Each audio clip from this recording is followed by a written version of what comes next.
Tyrannissium, but not in the pure sense strain. They weren't reseeded. This is where they were reseeded into the earth, what we call Earth. So when the explosion happened, the stuff that became the solar system was barren, is what you're saying, and then it was reseeded. Yeah, and it was reseeded here with a lot of different things, not just our race, but there were a lot of different ones contributed, different types of animal forms, plant forms, those kind of things.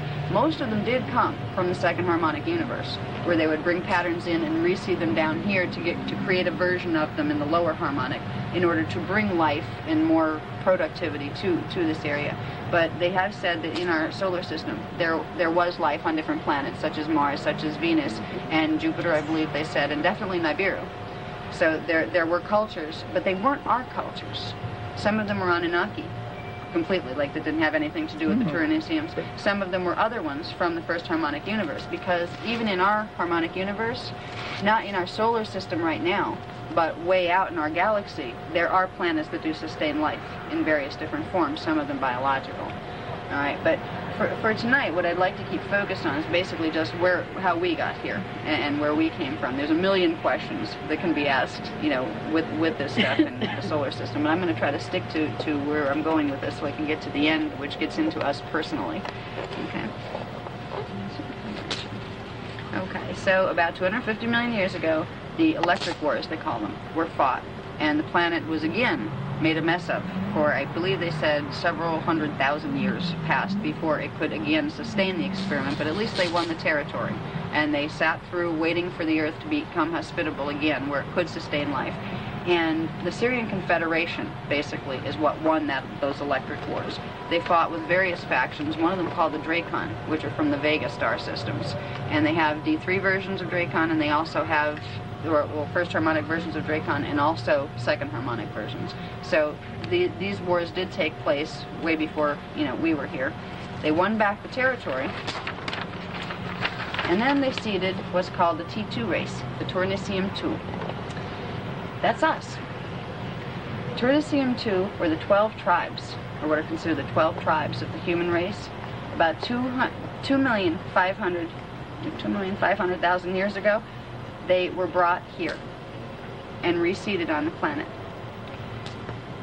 They were created from the Tyrannissium 1 pure strain genetic code. They took that 12-strand DNA that the Tyrannissium 1s from harmonic 2 had. They broke it into 12 different pieces, and then they polarized each to make 2 strands. It created 12 separate tribes of beings, which all came out of one primary race, which were the Tyrannissium 1 from the harmonic 2 universe. Okay. The 12 strands were separated and polarized, and the polarization is what gave us genderization. And this is where our Adam and Eve stories, what they're really trying to explain to us in very metaphorical terms, was how we were created. I mean, we get this story of being created out of Adam's rib and all of those things. What they were really cloaking in those stories was the fact that at one point we were not gender polarized.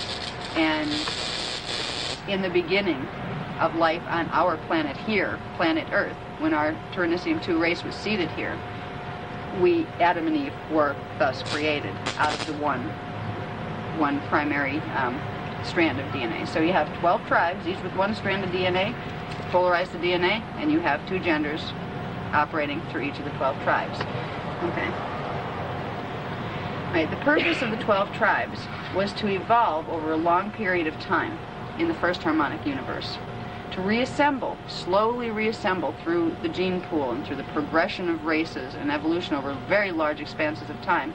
We were supposed to grow back into the 12-strand prototype that we had come out of. This was not going to happen quickly. This was going to be millions of years of evolution that we had to go through here before we could get to that point.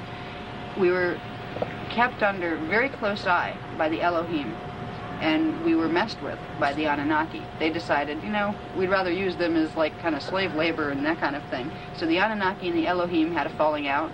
The Elohim tried to protect us, but they wouldn't let us evolve too quickly because they didn't want to create another mess like that was created in the second harmonic universe.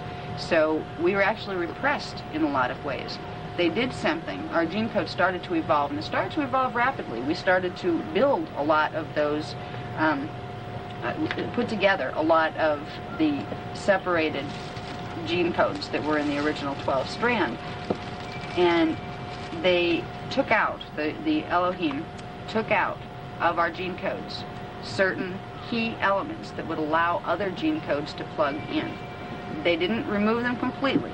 They took them out of the operating DNA strands and they put them in to I believe, the nucleus of the cell. Our scientists call them junk DNA. They're little particles of what resemble DNA, and they just seem to be there. That's our missing memory.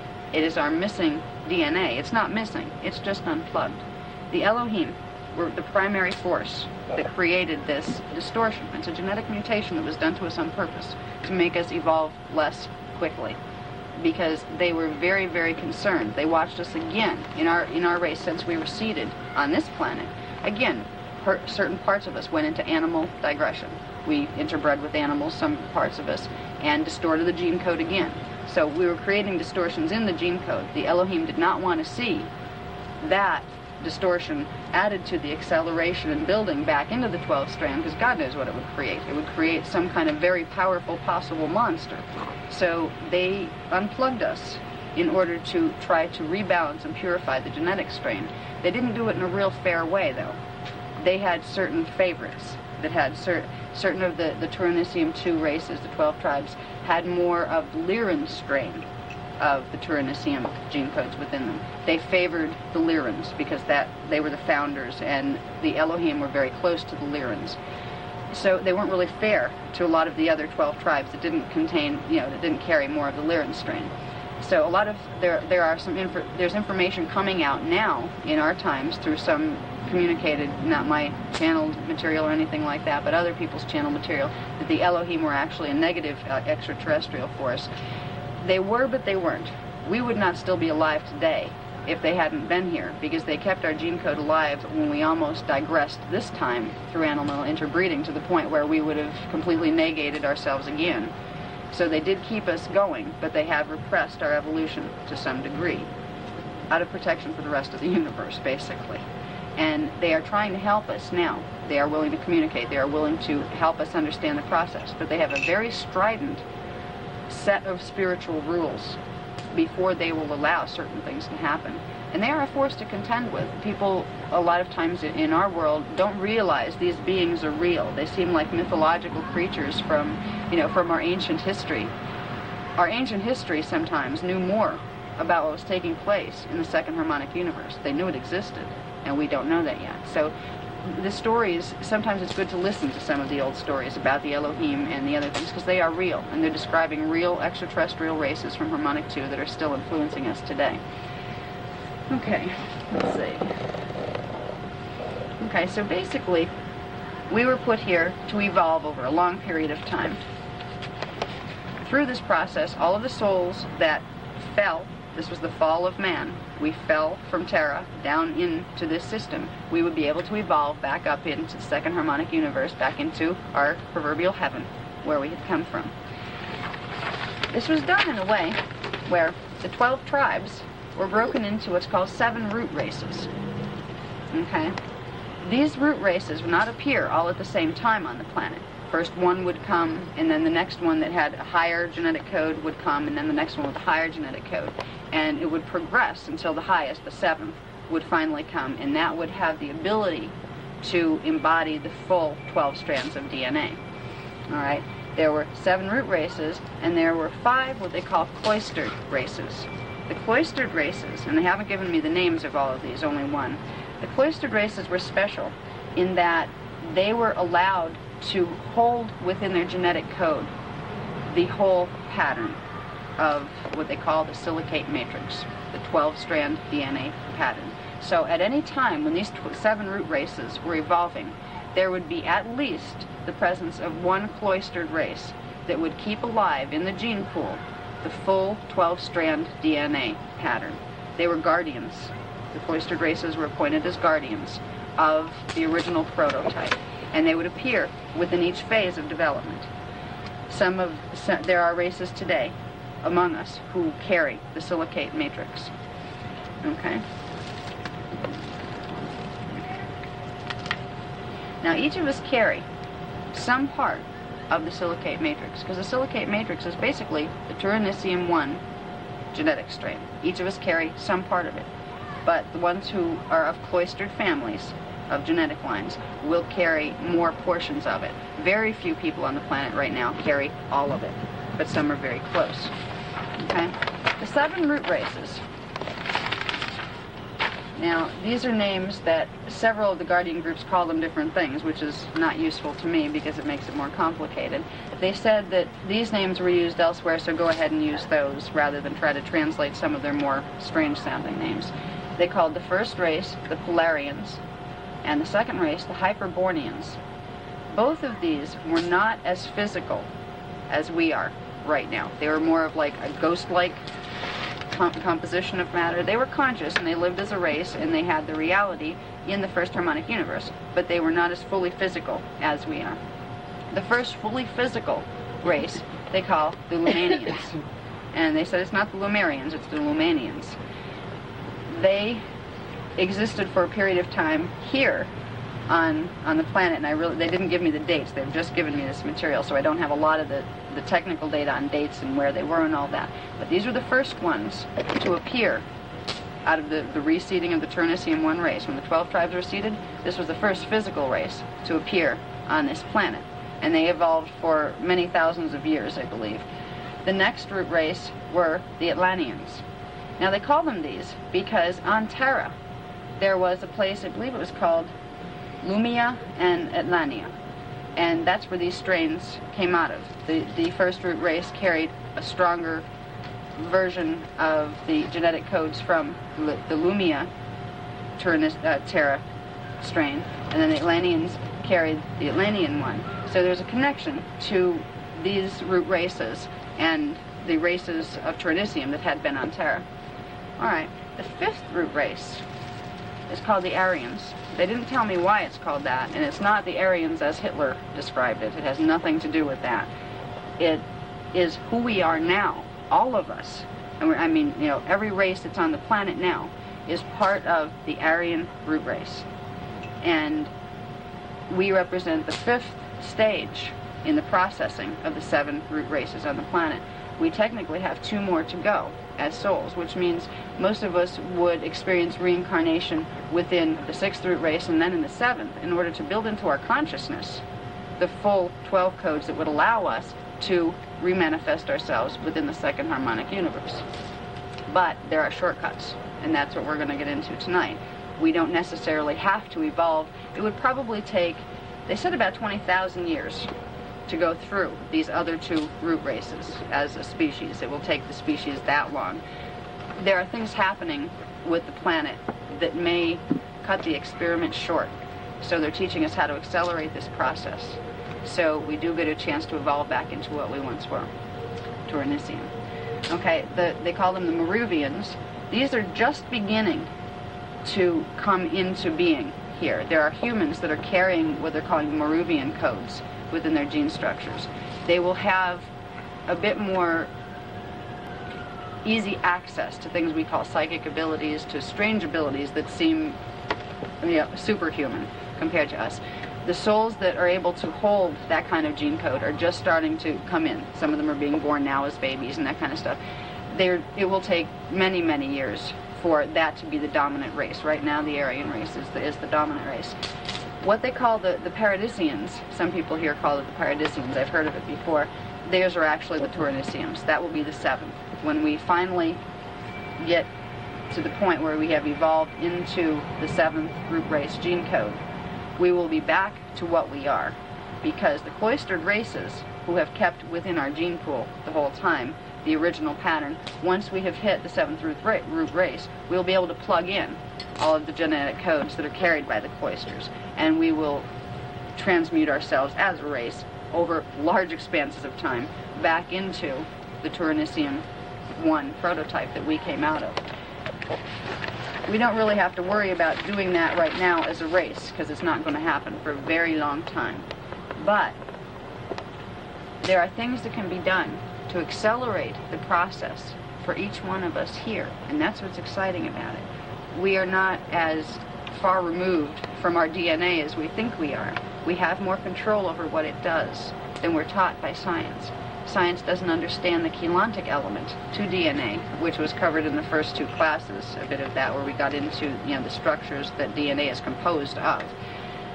All right, we can accelerate the process of our evolution by activating those dormant DNA codes that are stored in the cell nucleus.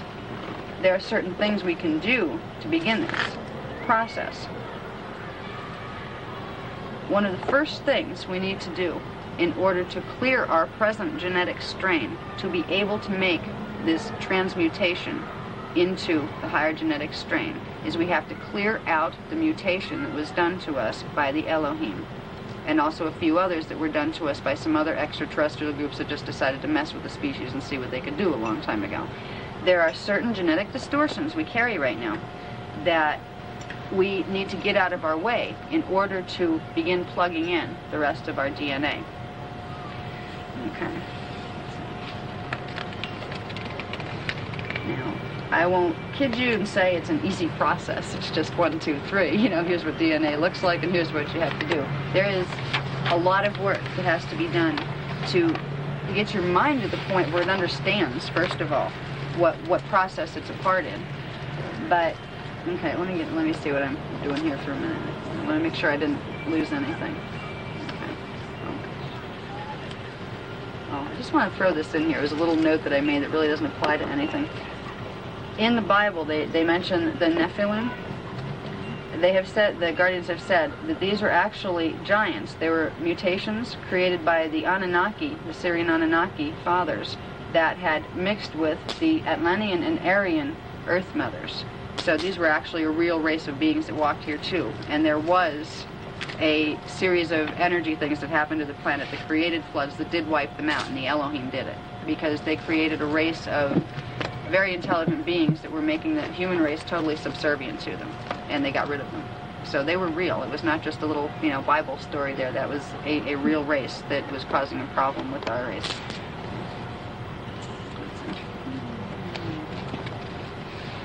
Okay, to begin the process of understanding what plugging in DNA is about and what accelerating your evolution is about, you really cannot do this without discovering a part of yourself called your higher self. All right? No other person can give you the personal, intimate knowledge of your gene code. There's nobody out here that can do that for you. You have to find that through the portion of yourself that's called your higher self. Now, a lot of people say, well, great, I probably have one. What is it? What is it? Where does it live? Am I my higher self? Sometimes we are. This little chart will hopefully give you some idea of the levels of personal identity and where the higher self is located in relation to the rest of us. Okay? All right, right here, I have a chart of the 15-dimensional scale. I just did it square this time. Okay? We have the first harmonic universe here, dimensions 1, 2, and 3. Second harmonic, and I just stacked them easy so it would be easy to show in the diagram. They actually have that flip in there that I covered before. So I just stacked them 1, 2, 3, 4 all the way through 15. So we have first harmonic universe, second, third, fourth, and fifth. All right, here we are down in the first harmonic universe. We have our subatomic and molecular components in the first dimensional frequency bands. They're composed of the first dimensional frequency bands. Okay, we have our more complex elemental units that form our bodies, the water in our bodies, the molecules that compose our bodies. They are formed of energy patterns that are part of the D2, second dimensional frequency bands. Then we have our mental awareness, which is actually a quantity of energy that's attached to the other 2 quantities of energy that is focused within the frequency bands of the third dimension. Okay? Now, it's a little hard to see because this isn't really big enough, but each dimension is further broken down into 4 primary frequency bands. So each one of these, 1, 2, 3, all the way up to 15, there are 4 primary frequency bands in each one of those dimensions. There is an ultra-low frequency, a low frequency, a high frequency, and an ultra-high frequency band. They're bands of energy pulsation. Right now, our consciousness is stationed within the mid-range, between the low and high frequency bands. we perceive within this perceptual field. We will perceive the unified field of things that exist within these frequency bands. We won't see as physical matter anything that exists above them. We can only see as some of the physical matter we see is actually some of the frequency bands that are taking place down here. When we look out around us, we're seeing part of this, and we're seeing part of these frequency bands, and when we look under microscopes, we're seeing this down here. Okay? So right now, our consciousness is stationed here. That's our waking I am self. All right? Our higher self is not just, some people say our higher self is our soul and all that. Not really. Our higher self is a bridge between our soul and our conscious identity. Our higher self is the part of our consciousness that, as we speak, is stationed within the ultra-high frequency bands of the third dimension. And it creates a bridge between what's called the astral level of awareness, which is the fourth dimensional aspect of our identity. For we have an aspect of our identity, a part of our energy pattern and our consciousness exists within each one of these 15 dimensions. And the process of our personal evolution is the process of bringing more and more of these higher dimensional aspects of ourselves and our identity into our body and into focus in physicality. So our first step is learning to work with the higher self, because the higher self will help you do a lot of things. All right, it holds a lot of information. It holds the information about your gene codes, and it also has access to the information of the soul levels. If we look at the levels of personality, we covered this a little bit in the second class, but I'll go over it real quick here. You can look at, in the first harmonic, you have what's called the incarnate, and that's us, the part of us that's composed of dimensions 1, 2, and 3. Now the soul is a literal quantity of energy also. It's the part of us that lived on Terra.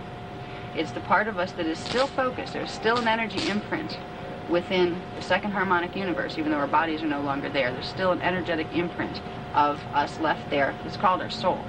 The soul resides within dimensions 4, 5, and 6. There's 3 levels to it.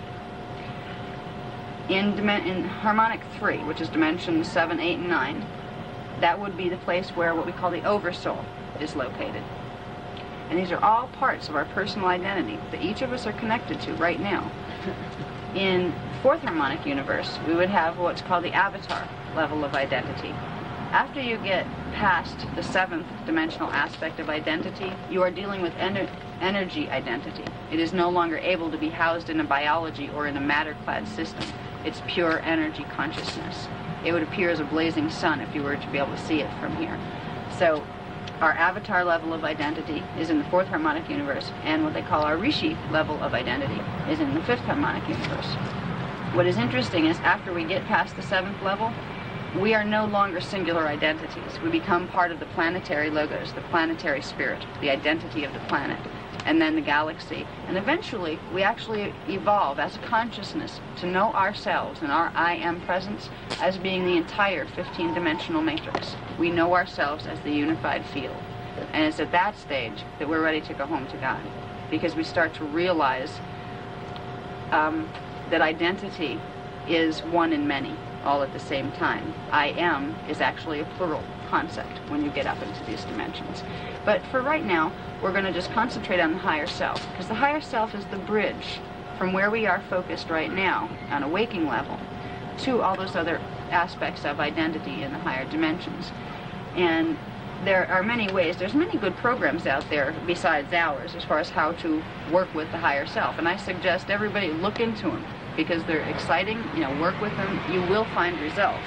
But we have our own way of, presenting information on how to start getting used to the higher self. Now, when we begin to take steps to actively make conscious contact with the higher self, it does a couple of things to our energy systems. It activates certain chakras. It activates the 5th, the 11th, the 2nd, and the 13th chakra. Now here's a rundown of how the guardians use the chakra layout. The 5th chakra is here, the 11th is here, the 2nd is here, and the 13th is here in the center of the earth. Okay, when we begin to use our minds in a way that we are directing energy to making an energetic conscious link with the higher self, it is activating those 4 chakras. When those 4 chakras activate in synchronization, they begin the reverse mutation process. So without having to understand all about our DNA and what part means what, if we begin to actively make a bridge where we learn to channel our higher selves consciously, where we can learn to dialogue with it, where we can learn to put ourselves in that state and bring that state into our body, it will automatically activate these chakra centers, and that will automatically start dismantling the genetic stop the Elohim put on us a long time ago, which will allow us, once we remove that, once we activate these energy centers, it will naturally start the rebuilding of the DNA process. So working with the higher self is much easier than trying to figure out your DNA and what parts belong to who and how do I do this. The higher self will tell you at your level of awareness what is right for you to do next with this process. It's a part of your identity. When you're dealing with higher self, I can put myself in that state of consciousness sometimes, and it's me. It's not like channeling somebody different. It's me, but it's me at a level of peace, awareness, perspective, cognition that, boy, I wish I had on a daily basis. I look forward to the point where I become my higher self and I can embody that, because you can do that. You can learn to work with your higher self until you integrate that level of identity with your own identity here. When you get to that point, it will change your sleeping patterns. You will find that you need less sleep. You will find that there's less of a distance between your waking focus and your dreaming focus. You will find the ability to start doing conscious astral projection become much easier. These are all the things that when you start working with your higher self that will happen. But the first stage in working with the higher self, and I think we're going to take a little break before I finish it, because there's some exercises I would like to introduce. It is important to understand the concept of channeling. Okay, and I'm not talking about channeling strange beings from outer space, okay? A lot of us like to do that and some of us don't. But channeling is a very misunderstood concept in this world. It's not about esoteric philosophies and strange beings that might hurt you. Channeling is the innate ability that we have as human beings to read energy signatures.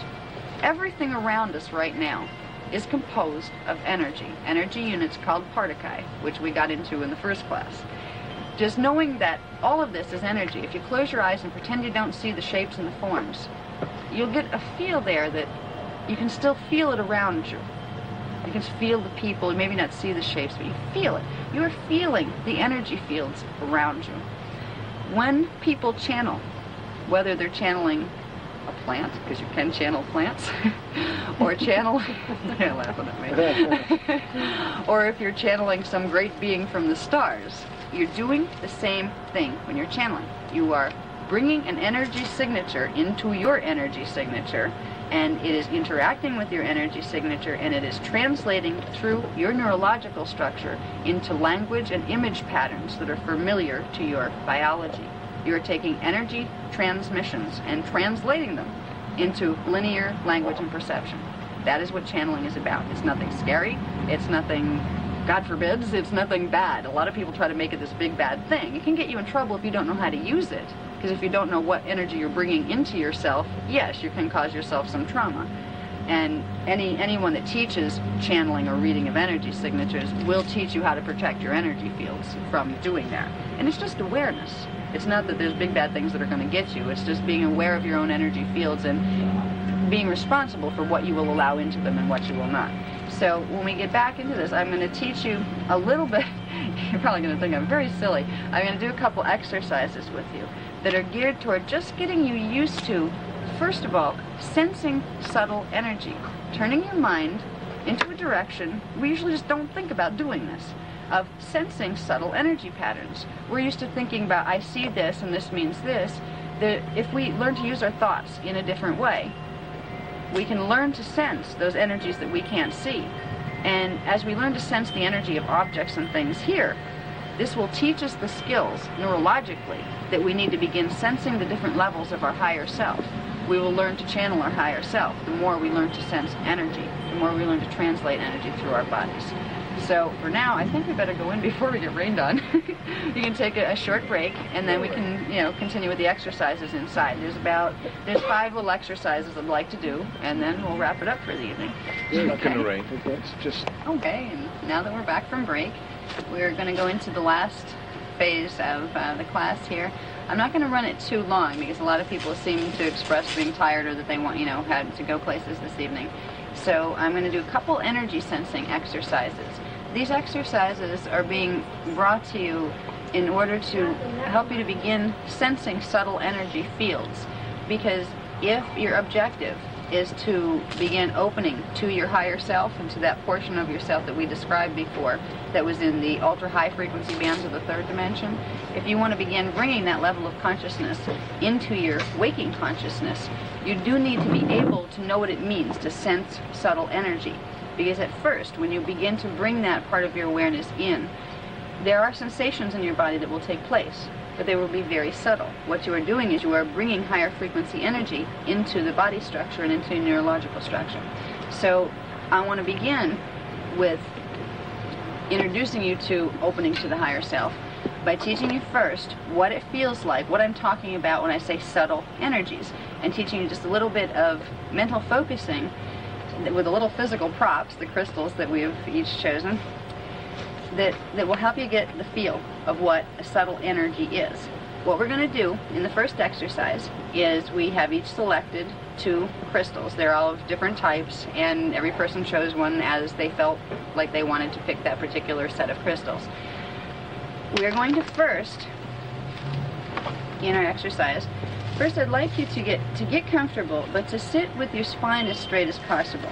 Because when your spine is straight, the energy current, it's called the main vertical current, that runs directly through your body and up into the higher chakras and down into the earth, it is much straighter, so the energy moves more clearly. When you are sensing subtle energies, you are bringing energy in through your palms, and you are bringing it up through your arms and into that main vertical current where it gets distributed through other parts of your body cells.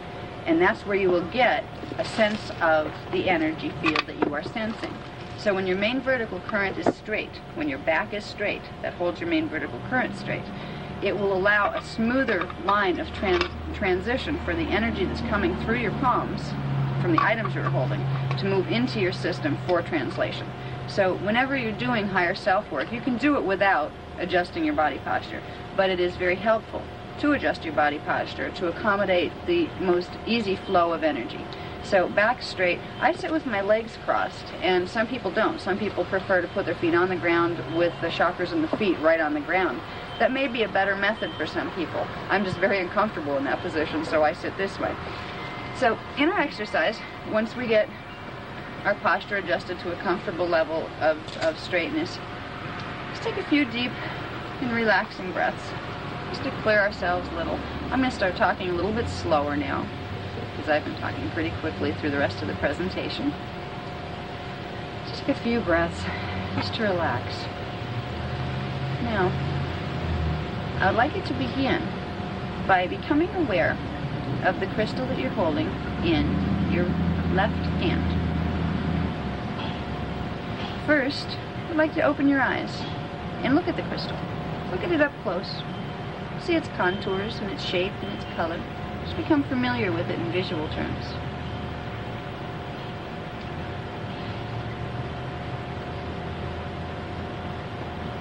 Once you've looked at it for a minute or two, then I would like you to close your hand around it, your left hand around it, loosely, where you're not squeezing it, because when you squeeze it, you'll shorten some of the sensing of the energy. You'll make it so your nerve endings are overstimulated where they won't pick up the more subtle impressions of the energy. And hold it loosely in your left hand. And now close your eyes and draw your attention to that hand and to the crystal it's holding. And for a minute, hold the image in your mind of the crystal that you saw when you were looking at it visually.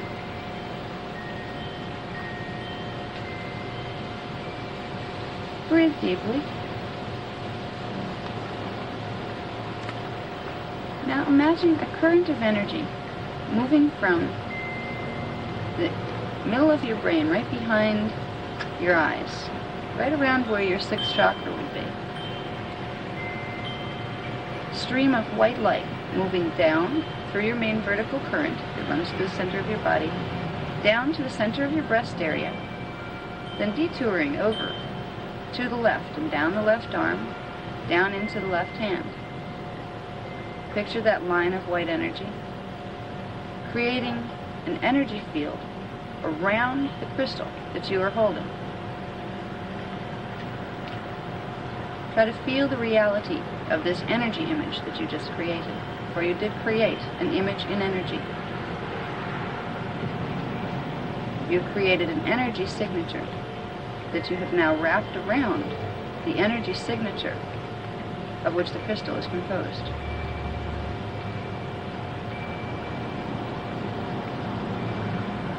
Envision the white energy that you have created that is now surrounding the crystal. Envision this energy moving itself into the crystal, moving it through the crystal. Every molecule in the crystal is becoming imbued with this white energy that you have created. See the white light moving through the crystal and inward, until the crystal seems to be floating within the substance of the energy field you have created. You have now linked the energy field of your own main vertical current with the energy signature of the crystal object. For a moment or two, breathe in deeply, and when you inhale, imagine that you are pulling with you the entire energy signature of the crystal. You are taking the white light you had created and the crystal which is now contained within it. Visualize it moving up your arm, through your palm and then up your arm as you inhale, and bring it into the center of your body, right around the breast area, in the area of the heart chakra. Visualize the crystal there, within the center of the heart chakra.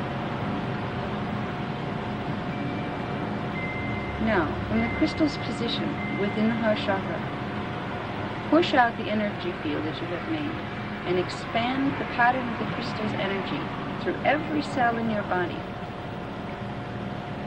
You are sending the cells and the molecules and the DNA within the cells an impression of the energy signature that you are trying to read.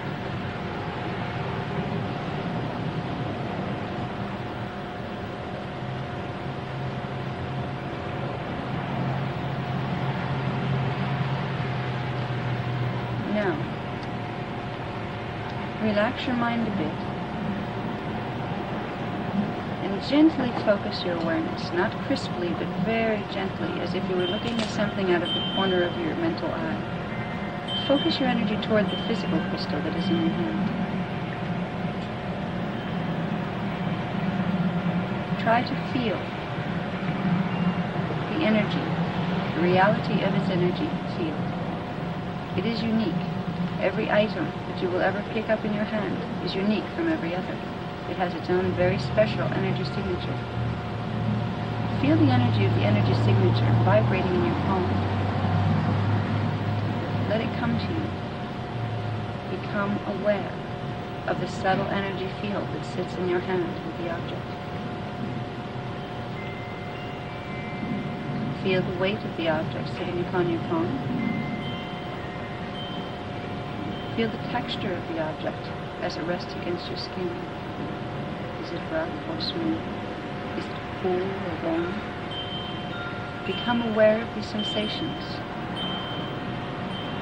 It may be necessary to slow your mind down a little, to focus on, I will now notice temperature.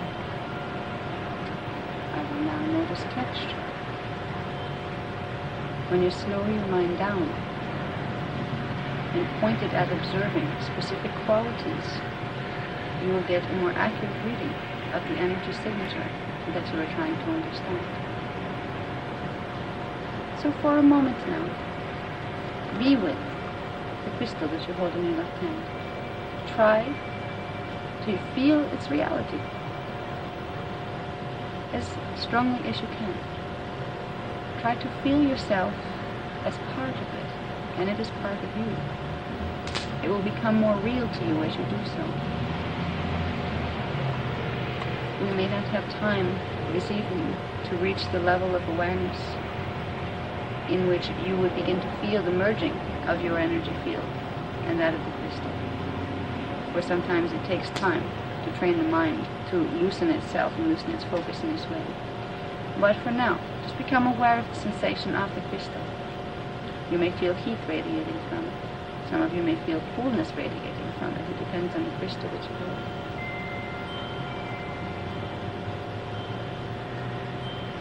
After you have been with the crystal for a moment,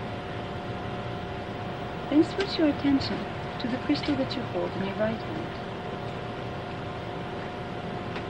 When you are alone, if you should ever like to try this exercise, you can do the same version where you send the line of white light down to surround it and then bring the energy signature into your body.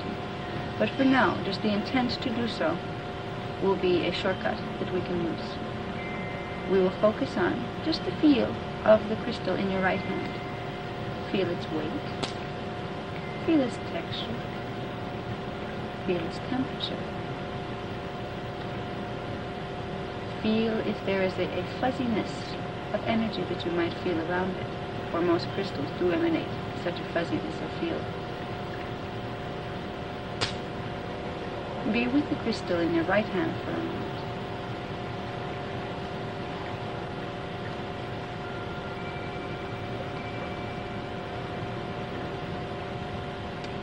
Once you have a feeling for the sense of the energy in the crystal in your right hand, then I would like you to bring both hands together in front of the solar plexus area with both crystals there. Just below the breast level where the third chakra will be. Breathe in a time or two, just to relax.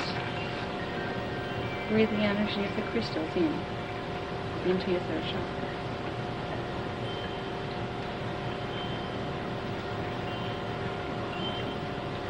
Now rest your hands comfortably, wherever is comfortable for you, but preferably with the crystals close together. Try to feel the difference now between the energy signatures of the crystal in your left hand and of that in your right hand, where there will be a distinct difference, but it may take you a bit of time to be able to detect that difference. First you may notice weight. One feels heavier than the other. Then you may notice temperature. One is warmer or cooler than the other. What I would like you to focus your attention on identifying, after you have identified temperature and weight, is the sense of energy movement. There will be a slight tingling, maybe ever so slight if you are not used to this and sensitized to this. There will be an ever so slight tingling in the palms of the hands where the crystals sit. Try to become aware and identify which crystal has a faster moving rate of pulsation or vibration. The fuzziness feels like it is moving a little faster than the other. For one will be faster than the other. No two crystals have the same movement rate of their energy fields.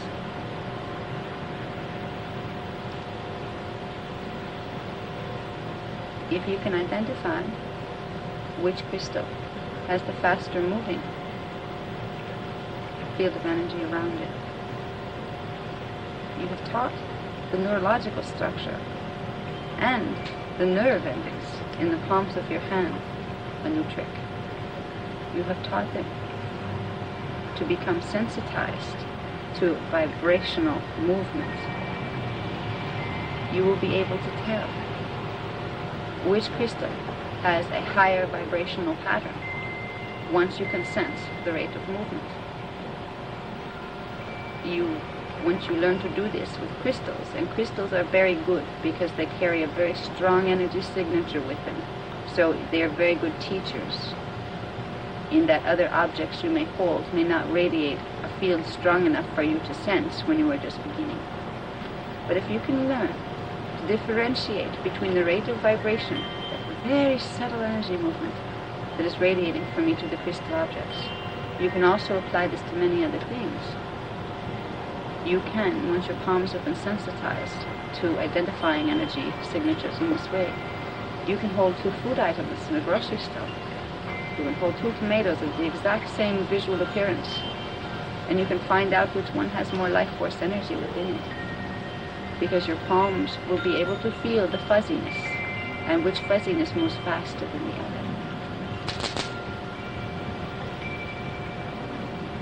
This lesson applies to the higher self. For once you begin to distinguish the very simple differences between vibrational speed of energy signatures, you can first learn to identify the basic feeling of the vibrational speed of your consciousness as you know it on a day-to-day basis.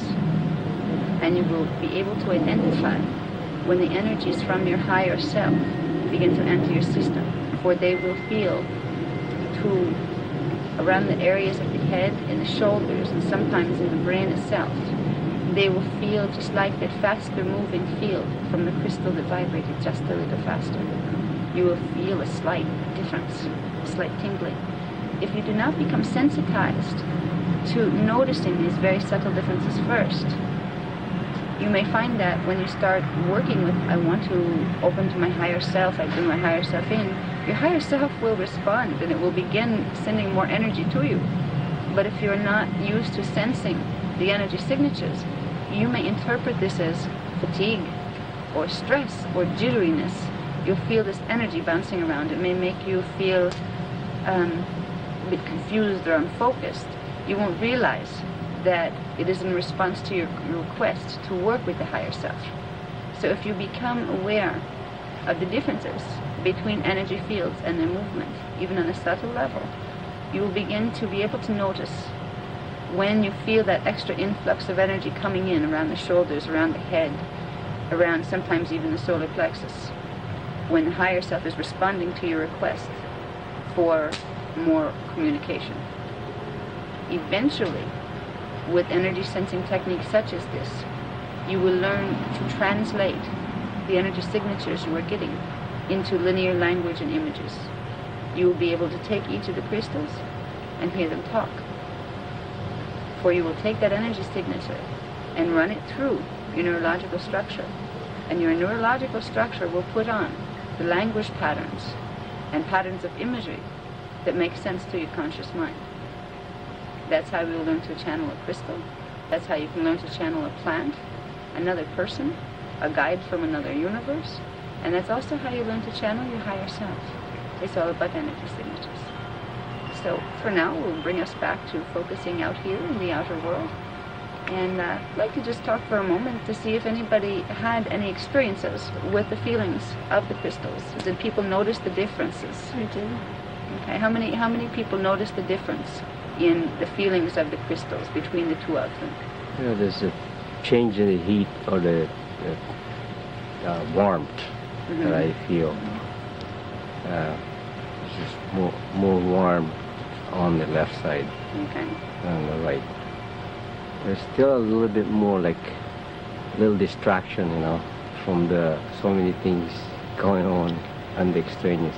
Yeah, probably this we could try to learn this on an everyday basis. Yes. And follow, you know, the technique Right. in a quiet environment. Oh, it is much better to do it that way. Yeah. I wanted to bring some of these exercises to you so that you would have a game to take home with you. Right. That if you want to develop the sensitivity in your palms, first of all, which is very good for people interested in healing. If you want to begin to learn to teach yourself, I can't teach you, but you can teach yourself how to sense these energies. I can tell you ways to learn how to do it, but I can't do it for you or make it happen, but you can. This is one of the ways you can begin. And once you begin working with crystals, if you take them home and play with them, or get your own and play with them, you will find that after you feel the differences and you start to feel the uniqueness, you start to feel the fuzziness of the energy field, you start to feel the vibration, then it will take you further. You may start getting spontaneous ideas, words, phrases, images. They may start to come to you. And you may not at first realize the crystal is communicating things to you as you are reading the crystal's energy. It is giving you information. When I first encountered crystals, I didn't know that this could be done. I didn't know that they could talk. Well, they can. Anything with an energy signature has something to say. And whether or not we can hear it depends on whether we can translate that energy signature through our neurological structure into a language pattern that makes sense to us. And I happen to be very naturally, I wouldn't say good at it, it just kind of happens with me. So I picked up my first crystal once, and it literally spoke to me. It said, "You know we talk, don't you?" I was like, I must be losing my mind. I just heard a crystal talk. Crystals don't talk, and said, yes, we do. And I understand now, it was my consciousness and my higher self moving itself through the energy pattern of the crystal and bringing some of the reality of the crystal's consciousness into words that I would understand. The crystals, which we don't realize usually, are aware of us, just like we're aware of them, in a different way, but they perceive energy signatures too. Everything does. The plants are aware of us, we're aware of them. But most of us don't think about, yeah, they know we're here too. They're sensing us while we're sensing them. But there are many, many wonderful things that you can learn, and that things like crystals will help you to learn when you're working with your higher self. If you get yourself a crystal at home that you feel comfortable with, and start saying, okay, crystal, let's get to know each other, and try some of these techniques. Try to feel the energy and the reality. If we remember that all units of energy that compose both biological beings and also inanimate objects are composed of particuli units. And particuli units are units of consciousness of the substance of the unison. They're units of consciousness of God. They're conscious too. It's consciousness interacting with consciousness. We begin to look at inanimate objects like a crystal much differently. They have a story to tell, they have information to give to us, and some of them are programmed from the ones in the second harmonic. They've left many crystals here. So this is just one exercise that if you feel inclined to do so at home, get some crystals and come to know them in energy terms. Come to feel them and work with them, and they will teach you. Ask your higher self to show you how to work with the crystals. Become sensitized to the crystals in order to become more sensitized to your higher self. And it will become a growing process that will happen naturally for you. It will open intuitively with you. And I just wanted to do this one tonight so you get the sense, the difference in energy fields, because they really are there. If you can get, when you're using two crystals, if you can get to the point where you can really feel that fuzziness in your hands, and really feel that, hey, this fuzziness is different than this fuzziness, you're learning something. You're really sensitizing. And you can take that further and further and further to where you don't need a crystal in your hand. You can go over to a plant, a group of plants, and go like this. And you can feel which ones vibrate higher. You can feel cold spots and hot spots, which ones need something, which ones are doing fine, where the energy is being stored. Once you sensitize, you can learn to do many things out here. And you can also learn to differentiate when you feel energy moving into your system from your higher self. You can notice it's there. You can also tell the difference between what is your higher self and what is something else possibly trying to communicate with you. And that's very important, because as you open yourself to wanting to integrate your soul, you have to move your consciousness into the realms of the fourth dimension. There are many things in the fourth dimension, just as there are many things in this dimension. Some of those things you don't want to deal with. You learn to sense energy. You can learn to feel when something is pushing in on your energy field that you don't like. And you can learn to build energy in the form of light within your own auric field that will block out energies you don't like. And as you open to channel your higher self, and then later you can learn to channel many other things and communicate with the universe, basically. You need to learn these protective devices, and energy sensing is the absolute first lesson that needs to be learned, because you will need to know how to feel the difference between energy signatures out here, but also especially when you begin working inwardly. You need to know if it's a subpersonality you're talking to, because we all have them. They come out of our cellular memories. They may be incarnational, they may be us when we were 4, that something got stuck and there's still a pattern left there. And you'll learn to tell the difference. Am I talking to my higher self, a subpersonality, or is this a communication from some being that's not exactly me? And it's all in energy sensing. So this is just one exercise you can use to begin the process. There are many good schools of thought out there that will help you learn those processes. But I would just stress that becoming aware of the need to learn that is one of the most important things you could do for yourselves. in your own spiritual growth. Learn to sense energy. I don't know if everybody's tired now. A few people look a little chilly. Is it getting too chilly out here? Yeah, See? chilly. Yeah. There's a couple other things we could do, but we've kind of gone pretty long tonight. So, are we? Yeah, unless we can do some of the other ones at another time. There's a bunch of exercises we can do, but this is a good one for now. I think we've run long enough. If we. Okay. So I'd just like to wrap it. Do you have another kind of one without crystals? I probably have about 6 different ones, but I think for now I'm just sensing the group energy. It's kind of like it's stretching out now and yawning. So not the people, but the energy. You have a question? Was Zara here tonight? Yeah. Thank you. She always comes in on the meditations. Thank you. Is there anything she'd like to say to us tonight?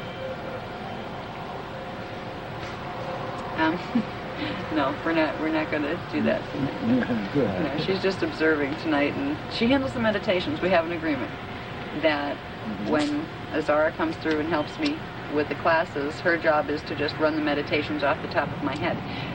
So I don't know what the meditations are going to be. I just participate as a student, and she kind of runs them through me, and I get to do it with you, which is kind of nice. Yeah, so we're not going to do any, channeling sessions or anything like that. So I hope that the class was helpful to everybody and informational. I would like to put more together on working with the higher self, because there's a lot of different techniques that can be learned that will help you. One of the things that she'd like to assign for homework, actually, for people who are really interested in starting this process, it's a form of creative writing. It's called stream of consciousness writing. If you go into this type of exercise, get a journal out, get a notebook and a pen and some quiet time, and say, okay, I have a higher self, huh? Well, let me talk to my higher self here. Okay, higher self, I'm hailing you. I'd like to talk with you. Will you talk with me? And at first you'll find a whole bunch of thoughts coming up like, this is silly.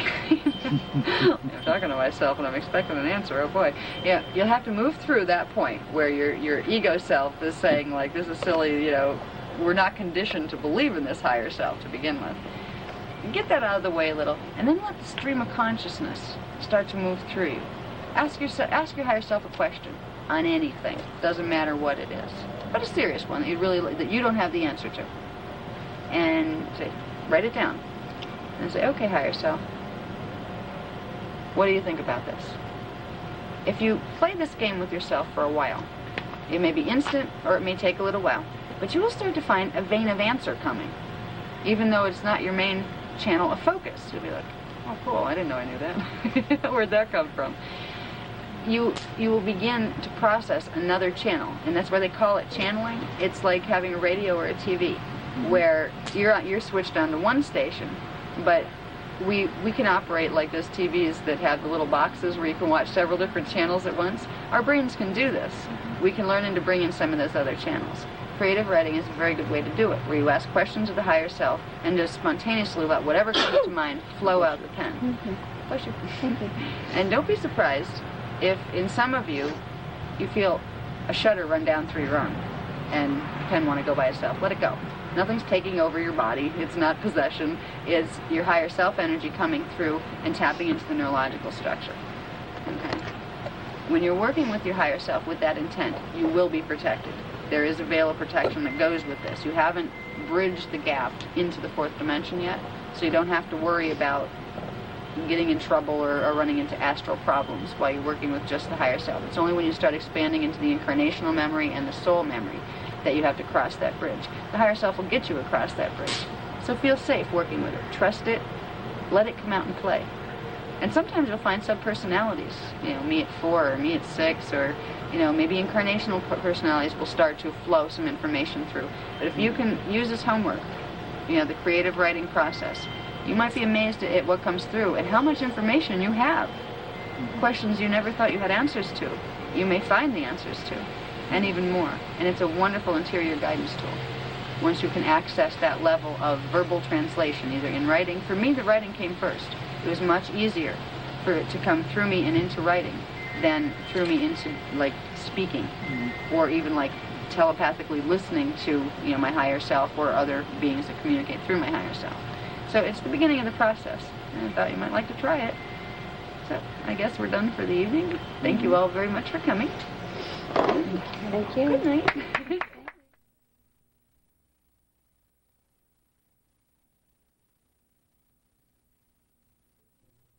It's quiet tonight. The last time we filmed, there was so much noise. The traffic was going up and down. It's really quiet tonight. Okay, all set. Let's see what I started.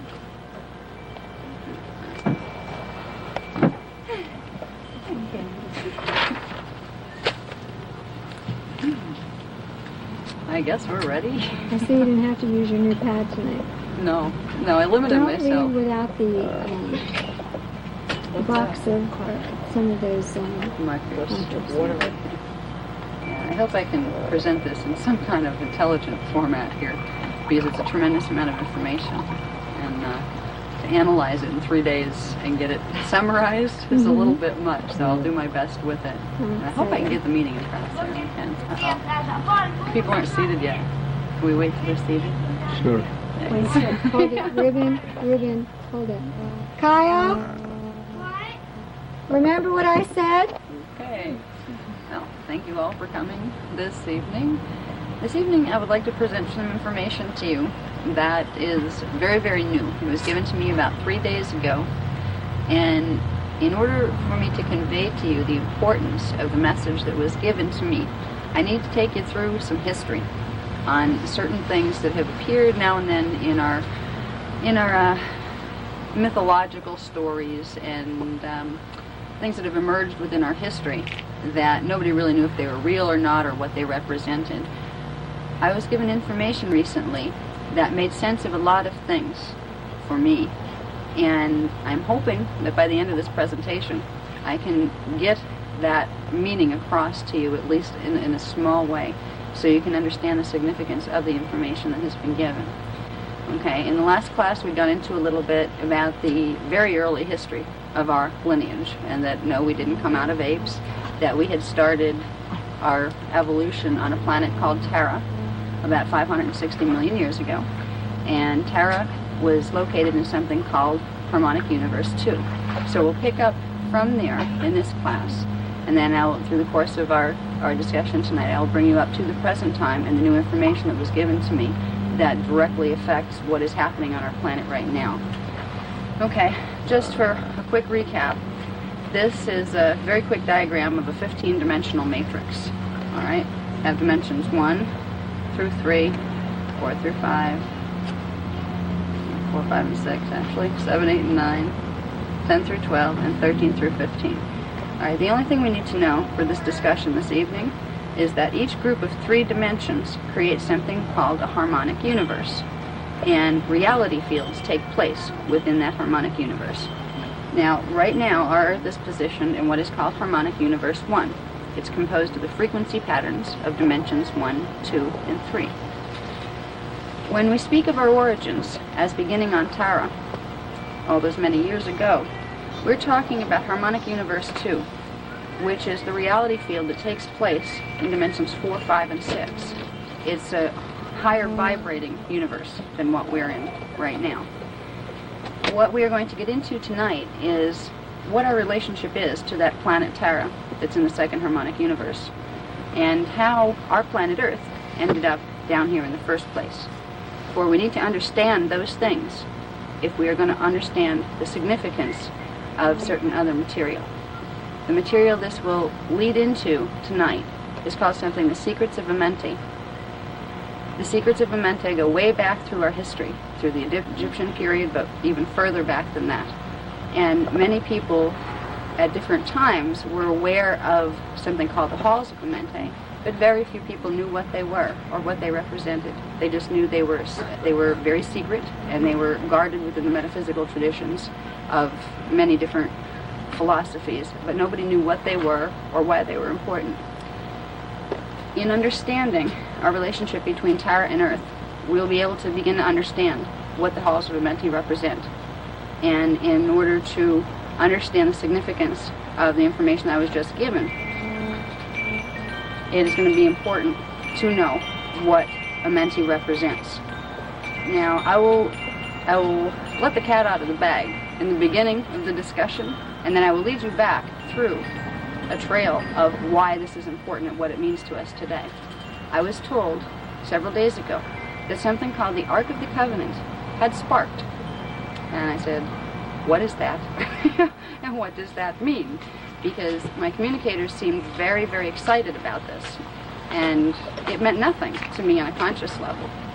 So I asked them to explain it to me, and they did. They put a whole new chapter in my book and explained to me things that some ancient part of me knew, but I didn't know. So we're dealing with a reality today of something called the Ark of the Covenant, whatever that is, having sparked, whatever that means. By the end of this discussion, we should be able to understand what that means and the significance it will have to us today.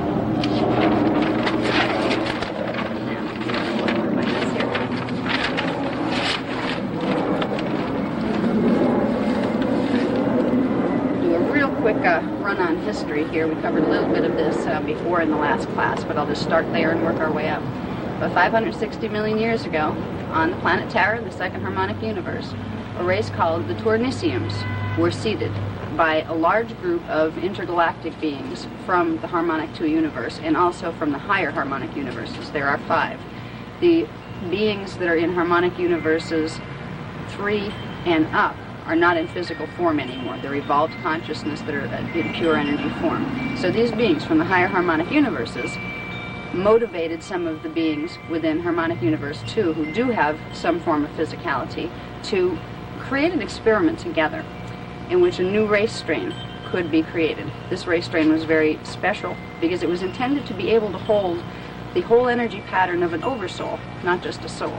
So the Tournisium strain were created to be guardians of the planet Terra, and they were created, biologically speaking, in a way that would allow them to hold much more energy than most other races could. So all these races contributed their genetic imprint to the Tournisium strain. Okay, they evolved for quite a while on Terra. They were originally seeded, and this is right into our mythology here, our Christian story. They were seeded into a place. It was a continent that was called Eden. E/D-E-N. It was not Eden, it was Eden. That was the name of a continent that was on Terra at this time. So the race was seeded in there, and that's where our stories of the Garden of Eden come from. That's the garden they were referring to. It was on Terra. All right.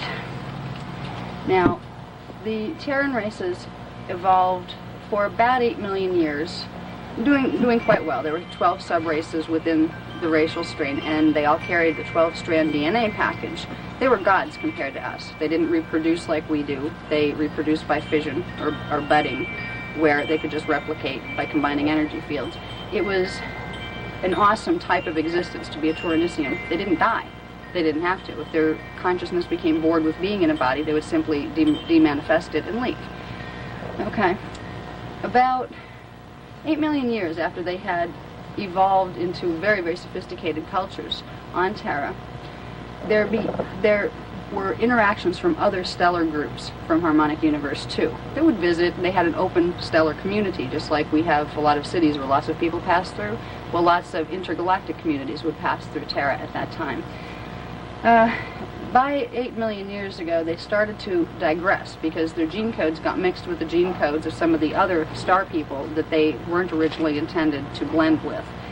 And because of the digression that occurred, certain separations occurred between, not only within the genetic code, but also between the belief systems of the people. And 2 primary groups began to faction out of the Tournisiums. One were called the Alanians, and the other were called Lumians. And they both coexisted on the continent of Eden, creating a culture called Alania and Lumia.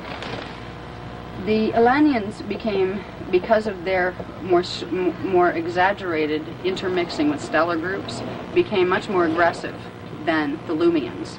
And they began to dominate the Lumians and make it very uncomfortable for them to be there. They also began to use technologies that were drawing energy from the core of Terra and using it in ways that was not in harmony with planetary physics. The Lumians were aware of this, and they knew it, and they knew something bad was going to come out of it, but the Alanians wouldn't listen, and they didn't, they just wanted to dominate the Lumian culture, and that was it. Okay. because there was so much tension being created on Terra between these two groups, the Lumians asked something called the Sirian Council, which was from the star system Sirius. There's a star system Sirius in Harmonic Universe 2, just like we have a star system Sirius. It's like its twin reflection in the higher dimensional field. The Sirian councils had been one of the original overseers of the Turnisium experiment because they had contributed a lot of genetic makeup to our experiment. So we are related to the Sirian cultures through our original gene codes. They asked the Sirian councils to help them with this problem that they were having with the Elenians. What could they do about this? And the council intervened and got involved with a group called the Elohim, which appear in our biblical stories. The Elohim were actually a group that were from Harmonic Universe 3, a higher Harmonic Universe. They were not physical. They were not even as physical as the Turnisiums. And they had been created by Lyran groups that were founders of a lot of the civilizations down here.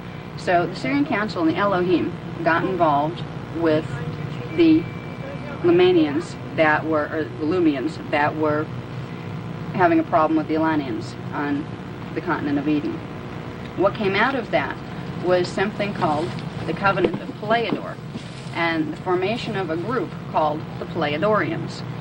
The Pleiadorians started out as the Sirian Council giving permission and assistance to the Lumian people so they could move most of their race to a smaller continent that existed on Terra at that time, but it was not in a highly civilized state of being. There were beings on it, but they weren't highly civilized.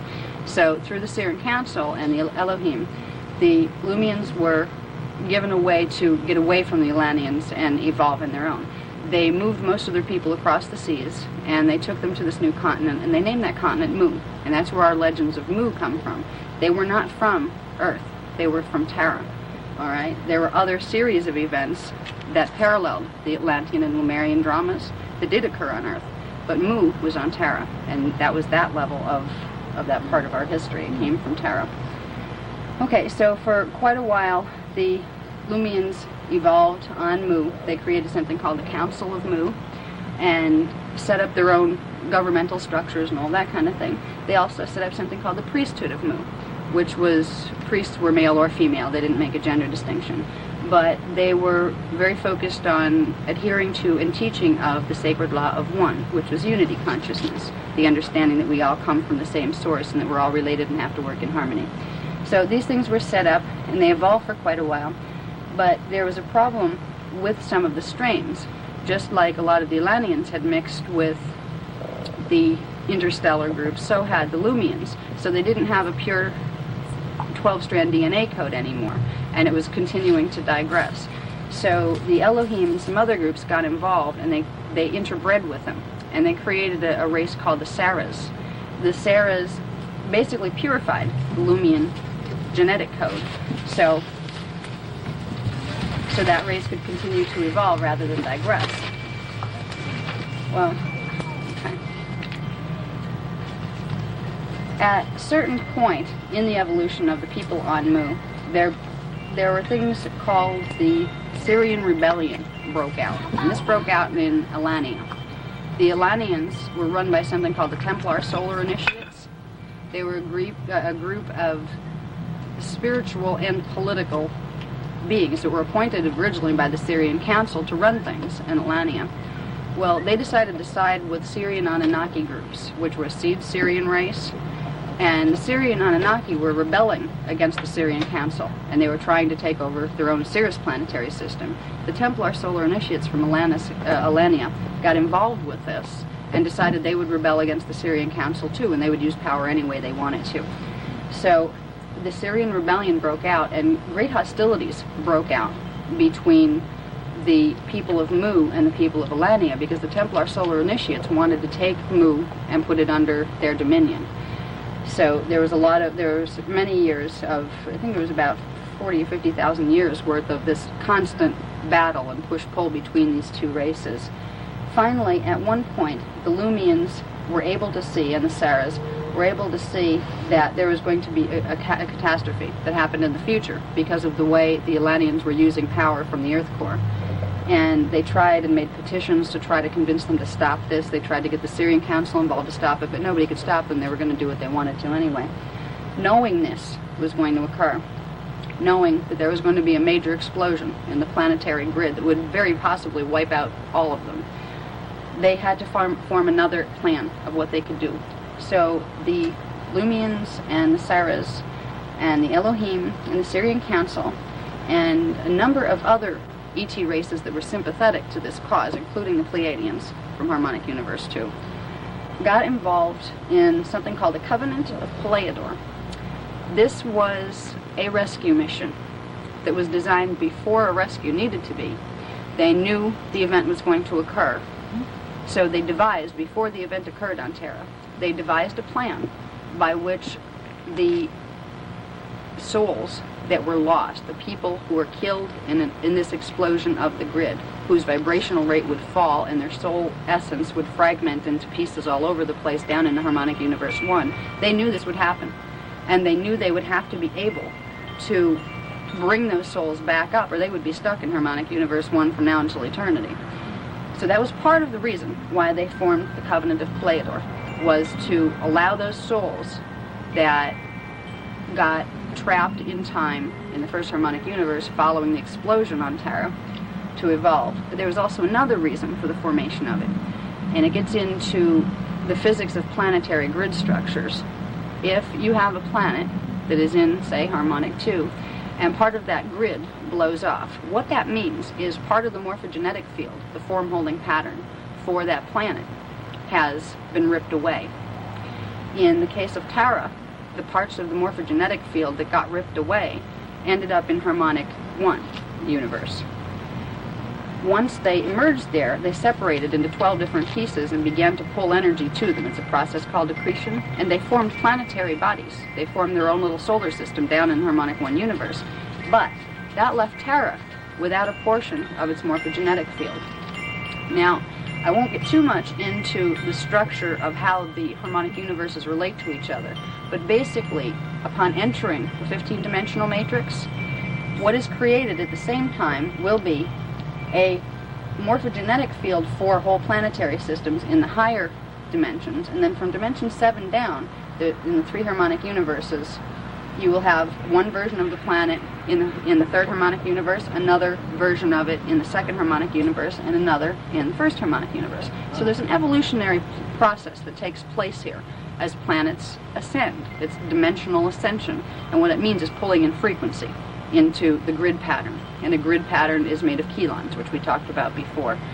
So anyway, when Terra did finally explode 550 million years ago, and a part of it was blown off, and a part of its morph field was lost, it could not evolve. It was stuck in the tracks of time within Harmonic Universe 2, until the time when it could reassemble those parts of its grid. It had to pull back in the portions of the morphogenetic field that had been lost in the explosion, or it would be stuck in time and it just would not evolve. There are many planets this has happened to, where they're literally stuck. They're called non-ascension planets, where they just stay there, and eventually, I think eventually they implode. I'm not really sure about the physics on that, but there's a process here. An ascension planet is a planet that still has its original energy connection to its morphogenetic field in the higher dimensions, which allows it to be able to ascend. So Terra was an ascension planet until the explosion happened. When the grid exploded and the energies ended up down in Harmonic Universe 1, this plan of rescue, not just for the people, but for the fragments of the morphogenetic field of Terra, had to be set in motion if any of them were going to be able to evolve. The Terrans needed us to evolve in order for them to evolve. So it was a very, very sacred covenant. It was assisted by beings from the highest levels, including the ones up in the dimension 15. There are entity beings up there. They assisted. A group called the Brunel assisted in this process. Also a group from the galactic core, which is about as high as you can go before you return to source. It's out of the dimensionalized system. A group called the Raw Confederacy also helped set up this plan. So a rescue plan was made, and that was titled the Covenant of Pleiador. The Pleiadorians were the beings involved with fulfilling this rescue mission and this contract. Okay. Now, part of the process of the Covenant of Pleiador required the seeding, or the reseeding, of the morphogenetic field for the Turanicium race back onto Earth. So after the implosion occurred, they did a number of things that will be discussed in the book that are really too sophisticated for me to get into right now. I don't think I could off the top of my head. But it basically broke down into several stages of evolution. We started out coming here as a group of Pleiadorians, but we did not come here as Pleiadorians in body. We came here in energy essence. The Pleiadorians did something very interesting with the help of the ones from the metagalactic core. They were able to transmute the cellular codes in their body, turn themselves into a field of light, and then merge their energy together. And by doing that, they created a morphogenetic field that was composed of all their consciousness. This morphogenetic field became known as something called the Sphere of Amenti. And what it did was hold the whole imprint for the evolution of the Turanicium race. What had to be done with the Sphere of Amenti was it had to be placed down into the Earth grid, in the second dimension in Earth, and attached to the morphogenetic field piece that got ripped off from Terra when it blew. Because each of our planets ended up with a piece of that morph field. This new morph field, Sphere of Amenti, had to be put in to the Earth core, and that would allow the souls who were part of that sphere to begin manifesting themselves into the lower harmonic universe 1. They were doing this as a favor to the souls who got blown apart in the implosion. What they would do was they would literally grow them bodies that they could attach to, so they didn't have to be lost in the elemental kingdoms from now until Kingdom Come. So with the Pleiadorians forming the Sphere of Amenti and then beginning to birth themselves onto planet Earth, they allowed for the soul fragments of the others to accrete or pull in to their body pattern and evolve, emerge consciousness and evolve. They allowed them to re-evolve. So that was the plan. There were a number of stages to it, and it was a great plan if there wasn't a lot of things that happened in the meantime to hang up the plan where it had to be redone over and over and over again. Okay. Stage 1 began on Earth about 250 million years ago, and it went up to 25 million years ago. I got a 5 there. Okay. The first phase in this was 5 cloistered races were formed. All right, the morphogenetic field that was composed of the Pleiadorians broke into 5 pieces. And out of those 5 pieces, the energetic pattern, the imprint in energy, was formed for 5 different races that were like smaller parts of what the Pleiadorian Turanicium 1 imprint was. So they broke them down into 5 what they called cloistered races. The cloistered races carried among all of them together the whole 12-strand DNA package. So by evolving through each of those, souls could be pulled in and evolve into the cloistered races and then ascend by assembling through a couple of incarnations. They could assemble their DNA package and return back to Terra. And this was the first step in the plan. And what's interesting was because of the way that universal physics works, which I can't go into now because I probably couldn't explain it, they needed to be seated not on Earth first. They needed to be seated on Earth's anti-particle double. So the first stage of the race re-evolution plan were 5 cloistered races representing one of each of the different skin colors that became our skin colors here, were seated on parallel Earth. And they evolved there for a very long time. They evolved there between 250 million and 25 million years ago. That's a very long time to evolve. And they did well, and many souls ascended through them being there. The next stage in the plan started around 25 million years ago and took place between 25 and 20 million years ago. The first 2, what they call root races, were seated. And they were seated on the 7th dimensional version of our planet, which was Gaia. They were more etheric in nature. They didn't have physicality like we do. They were kind of like a ghost. If we looked at them, they would look like ghosts. But they were highly evolved, and they did something very special for us. Each one of the 2 first root races was responsible for bringing into the morphogenetic field 1/2 of the patterns, or the frequency patterns, for the first dimension, which was the first harmonic universe way down there. They grounded the morphogenetic field into matter in the first harmonic universe. So through their evolution, the first strand of DNA was put together and added into the morphogenetic field, whereby the next strand could be built by the next group of races. Okay.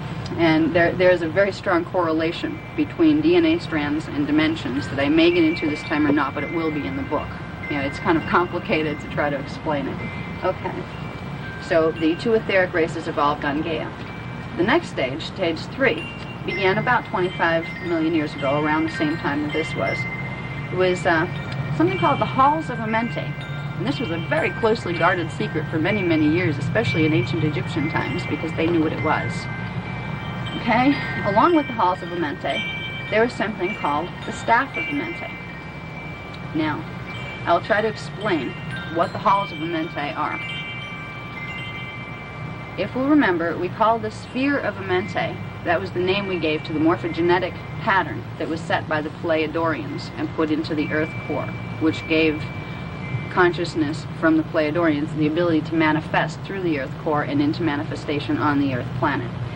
Well, not only did the Sphere of Amenti set the pattern for the races, it also created a connection between our planetary core in D2, second dimension, and the planetary core in Terra in D5. Within the Sphere of Amenti, the next phase of the seeding of the races involved opening the sphere and creating a portal bridge between D2 and D5 and opening it. That would allow passage between the Earth core and the pre-cataclysmic time frame in Terra, the time before it blew up, because this is when this whole experiment started. They did it before it blew. So they had a time coordinate link up between the Earth's core and that past of the Terran time cycle. This became important later because it was a way to link Terra's past to Terra's future and link back the time cycle to put it back together. All right, now the Halls of Amenti didn't involve just one portal structure. That was the first one to be set. Then there was one portal structure set for each dimension of 2, 3, 4, 5, and 6.